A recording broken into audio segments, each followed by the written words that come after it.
Okay, yeah, another fantastic toss by Thomas. And next up, we're going to be having Mark Piller from Backendless. Mark is the founder of Backendless, who will be talking about reviewing the productivity boost that one can receive when working with no-code systems to build an application. And afterwards, we will also have some time to answer your questions. So please send us your questions into the Q&A portion of Pine, and we will be happy to send those to our speakers and get your questions answered today. Mark, how are you doing today? So I will start with a super quick slide. I actually have just one slide because I want to spend the rest of the time in the actual demo, because I think that's going to be speaking volumes much better than any slides. So let me share my screen. And the only slide that I have is about me, because I think it's going to be more concise. So I'm a founder of Backendless, started the company in 2012. It is my third business, 100% bootstrapped, never raised any capital. Sort of proud of it, because it's kind of an accomplishment to be able to build a successful company without raising any outside of capital. I'm a technologist in heart, an entrepreneur now, but I still enjoy doing a lot of kind of technical stuff and coding and no coding, I guess. And in the past, I worked for big and small companies, including American Airlines and some telecom behemoths like MCI and some integration companies. But anyway, I've been running, I guess, my own businesses for the past almost 20 years. Anyway, that's all I have as far as the actual slides. So let's switch to the actual demo. So as far as the demo, what I prepared is I wanted to talk about, how fast can you build applications if you're not getting yourself bogged down with the actual coding. Because with no code, one of the, I guess, greatest offerings of that revolution or evolution, however you would like to see it, is just the ability to express the logic that you have without any code. And specifically, I use the word logic because when you look at the no-code tools and platforms and systems, what I see is there are like two camps. One just focuses primarily on the UI, which is great, for expressing sort of experiences in something that is more dynamic and interactive without just looking at the static mock-ups. And then and another camp is just basically focuses on the logic and implementation. And of course, there is a mix between the two where you can think about the entire application, both the UI and then any kind of business logic, and being able to create the whole thing without writing a single line of code, which is really the biggest promise of no code. So with my company, what we did is we started with actual backend. Okay, and the whole name, the concept of backendless, it stems from the idea that you don't need to worry about the backend. So it's not only no code, it's just no backend as far as you are concerned when it comes to building an application. Of course, there is backend. Of course, there are servers. Of course, there's a ton of complexity. But when you build an application with backendless, at least what the idea that we started with is that you just don't worry about the backend. So here, what I have the demo is actually just a sample backend. What you see is what we call Backendless console. And then what I will do is I will just demonstrate how you can think about or interact with the backend and then move to the UI to create user experience and then interfaces that interact with that backend to create a complete application. So here, as far as the backend, it's a fairly traditional backend, or at least how we present it to the users. You have a list of tables, you have all your data, you can create new tables, you can navigate between relations from one object to another. So and here you can basically create new records. And of course, on top of this, there is API, okay? And this API, originally, when we started the company, we were saying, okay, guys, if you're an Android or iOS or JS or whatever coder, use this backend. Here are SDKs, and you can just start interacting with our backend. Of course, as time was passing by, we see a whole new generation of companies coming up that provide a way to create those user interfaces without any code. And for those, we added a lot of integration in our system where you can basically tap into our backend, which is a highly scalable, super powerful backend that can be created on the fly. Okay, you just don't need to know anything about super complex architectures or how to structure your database. All of it is going to be done for you. So let's say you created your backend, which is basically like a click of the button where you just create new app and the backend is going to be created for you. And with that, you get database, files, user management, whole 9 yards. So let's say you have the database and you created your data tables. By the way, as far as the data table creation, we have a system where you can actually create it visually. So you can just connect all the tables together, declare all your columns. Anyway, so whole 9 yards there. But anyway, so let's say you have your backend and you want to connect it from Bubble, from Wix, from Adalo, from all the applications that provide fantastic experience for creating UIs. Here, let's say for your database, you click on this button and it's called Generate API Docs, and then select a format that you want. So let's say Swagger 2.0 is like the standard. Click Generate. We immediately give you the URL. And then here, if you open this URL, that's going to be like complete Swagger document with all the APIs, with everything that you need for your data table, for your database, including all the data tables. So this way, you can instantly start interacting with your database that sits in Backendless from any of the tools that can consume it through the APIs. Anyway, and then, of course, as you build applications, there's logic, okay? And then quite often, you want to put this logic on the server, because putting it on the client side may not always be the best, because if the client applications are deployed and you have tens or hundreds of thousands of users, updating every single device is not a good idea. Therefore, you can put that logic in the centralized manner on the server. So now we have a capability called business logic. And here, what I'm going to do is I will create an API service on the fly using a system that we call Codeless. So with Backendless, of course, you can deploy your business logic in Java and JavaScript, but we have a no-code conference, and what we added some time ago is an ability to create business logic without any coding, and that's the Codeless system. So here, let's create a demo service. That's going to be an API service, and let's call this method get countries, because we just looked at the countries data table. So create this get countries. And then we created this placeholder that you can just click on edit. And then this will be the logic for no-code logic for our API service. The cool thing that we have here, there are a lot of cool things, but one of them is that for every single thing that Backendless does, and that includes user registration, user login, password recovery, everything that you do with the database, like saving data in the database, retrieving data, updating objects, deleting objects, creating relations, setting permissions.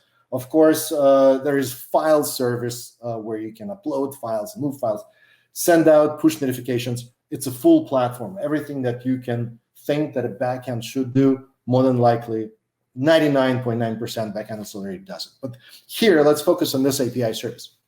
So for every single thing that I was kind of going back, for every single thing that Backendless can do, there is a block, okay? And in here, let's say we go to the data API. You see there is just a bunch of blocks. And every single block is functionality, okay? And that functionality basically right here in the title, it says what it is. So in our case, let's use the block that says load table objects. Drag it out here, just connect. And then in here, we are going to retrieve from countries, and we're going to, let's say, you're going to get 100 objects, okay? And then you see how many different connectors you have. Here you can specify conditions and aggregation function and get additional relations and do the grouping and then use the page size and page. There is a lot, but in the most trivial sense, this is going to be our functionality. So let's deploy this code. And the code is automatically generated. You can actually see what that code looks like. And in fact, if you go to the code, here's this code that is generated by whatever the logic that you put in here. We're going back to API services. And in here, this is our API service. If we click invoke, I think I put the database table wrong, so let's take a look at it. I think it's called country, and then I put the name countries. So let's quickly fix that, and it's going to be country. Redeploy the code. And if we go back to API services, click invoke. Did I not save it? I think I didn't save it. Country, press enter, deploy model. There we go. And now it is country, click invoke, and then we get this result. So it's already something powerful, because for this API service that we created, once again, without any code at all, we already have full-blown REST API that can be invoked from anywhere in the world, and I can put the security restrictions. And in here, if I were just to copy this URL, open it up in the browser, retrieve. So here it is. This is my Codeless API service already working, retrieving data from the database. I can add additional arguments, pass those arguments into the API service. So at this point, I can start making richer and richer and richer. And also, just like we did with the database, here you can generate API docs in Swagger and just a bunch of different formats if you want to bring this API service into your no-code tool that you use to build the application and start tapping into this functionality from anywhere else in the world. If you are a coder, what you can do is you can just download an SDK that we generate on the fly for that very service for Android, JavaScript, iOS, Flutter. So all those options will give you a generated code, if you are a coder, that you can use to start working with this API service. So this is like a super compressed demo of some of the capabilities of Backendless. There is a lot more in there for push notifications, for emails, and so on. I will skip that because I want to move into the UI building capabilities. So notice that so far we spent our time in the backend section, okay, right here, backend. But there's also front-end section. So if you click on that, this will give you the front-end development capabilities, which is, fairly similar UI between multiple other tools. You get your toolbox with a bunch of different components. You can drag and drop. You can do the layout and so on. You can change the form factor just to see what it looks like on the mobile, on tablet, on the desktop. And here you can start composing your UIs. The cool thing about the Backendless, it's a fully integrated platform. Not only you have super powerful backend that is highly scalable, it will scale automatically when the traffic goes up, but you have this UI that is automatically integrated with the backend. So let me demonstrate one thing. I'll demonstrate several things. But the first one is going to be, how do you get data from the database? Because a lot of applications that we see are data-driven. So here you want to basically create a system where we can just retrieve data from the database. And then in the most trivial sense, and there are multiple ways to do this, but in the most trivial way, there is a component called data table. So we drag it out here. So here's our data table.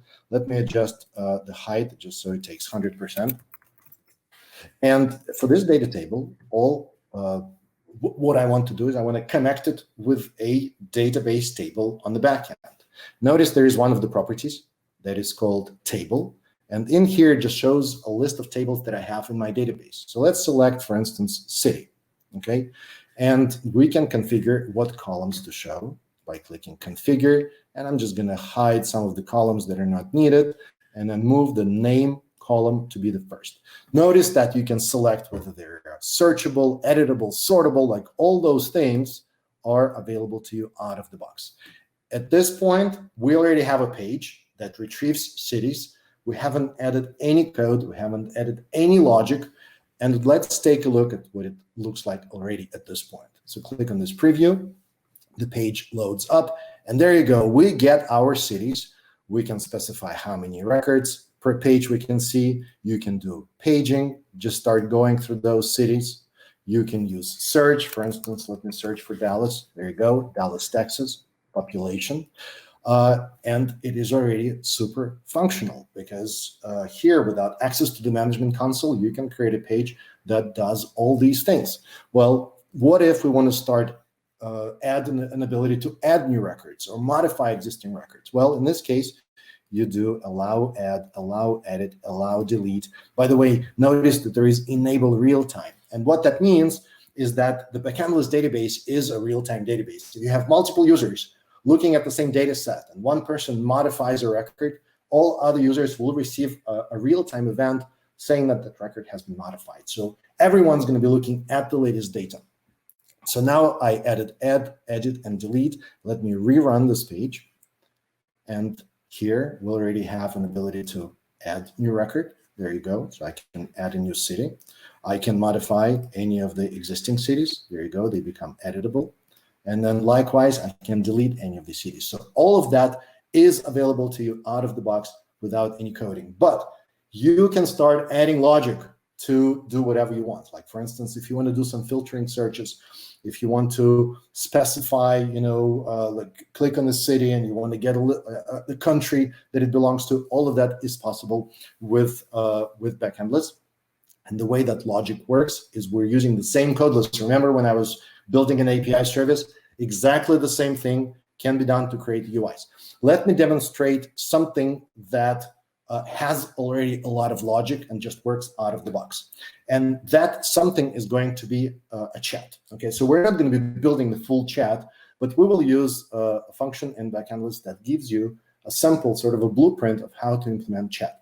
And not only that, once I get this chat working, I'll share that link in the chat for the conference, so everyone can just jump into this chat and participate in this, which I think will be pretty cool, assuming that everything works. So number one thing that I'm going to do is I will create a new app, and I will call it Chat App. Notice that there are blueprints, and one of them is called GeoChat. Let's create. So this creates a brand new application that has a bunch of functionality in it. If we go to Frontend, notice that there is already a page, which is going to be the chat page. All the logic is already there. We will take a look at it once we run it. And what I'm going to do is I will need to put in Google API key. If we go here, and this is for the Google Maps, okay? And at this point, if I run this page, there's going to be a login, and just in here, use whatever name that you want, click login, and this chat interface will simply open. So what I will do is I will take this URL, there you go, and let me say, hi guys from Dallas, Texas. And then once this message goes out, assuming that it does, I'm not seeing the message. Beauty of, or maybe it hasn't detected my location yet.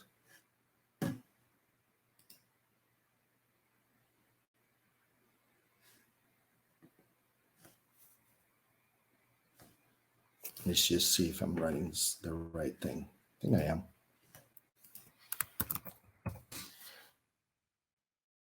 Something didn't go right because I'm not seeing the message. Well, as it usually happens, or sometimes happens with demos. I'm not sure what exactly went wrong. Just close some of the browsers. Maybe because I'm running in incognito. But let me just take a look at the backend real quick. I will delete these two users and rerun this chat.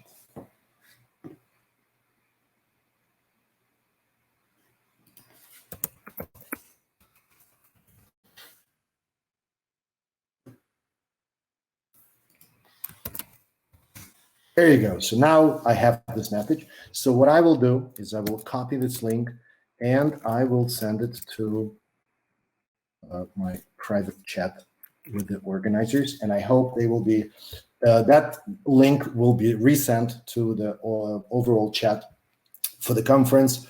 So all of you can try it out and just start participating in this. And while this is going on, I will move that window out of the way. And what I will do is I will switch to the front end just to show how some of that logic works. So in here, if I select this page and I go to the on-page enter, as you can see, this is what the logic looks like. And in here, we get the current location, and then we put it into the page data, and then I will not go to the actual logic, but most of the logic that you will see here is going to be looking like this. And then here in the page that I have on the second screen, I see that a bunch of users started joining the session, and we have someone from Brazil here saying, hey, so this is great, this thing is working, and I love it. All right, so I hope this gives you a good idea of what Backendless is, of the capabilities that it has. If you want to start learning more about it, there is a full-blown tutorial on our YouTube channel and in udemy.com if you search for Backendless. There is also, we have a booth here because we're one of the sponsors. So if you go into the Backendless booth, you can chat with us, you can see some additional demos.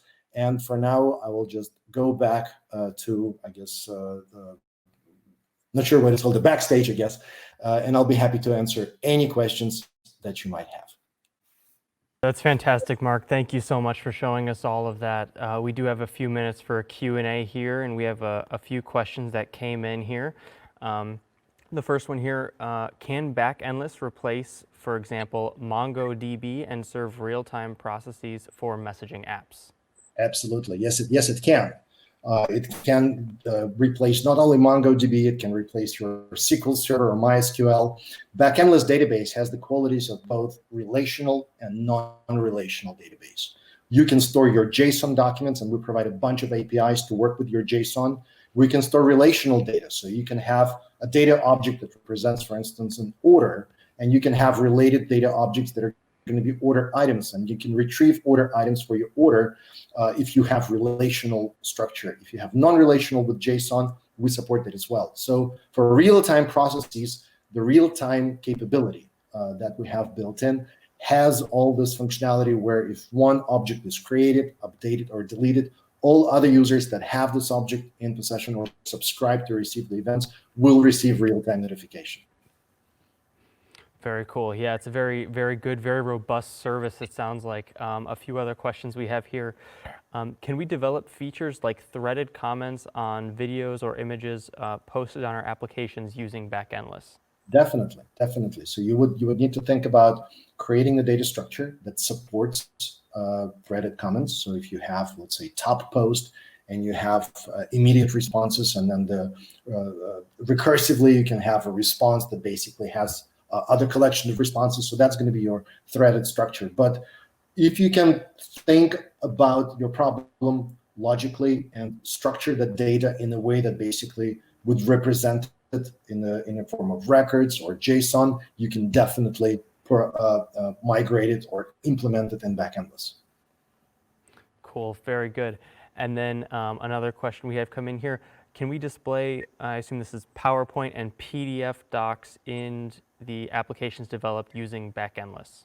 Sure. Well, if you need to think about the Backendless as a combination of the backend and the front end, right? So if it is the backend, there is a file storage in the system that where you can store anything you want.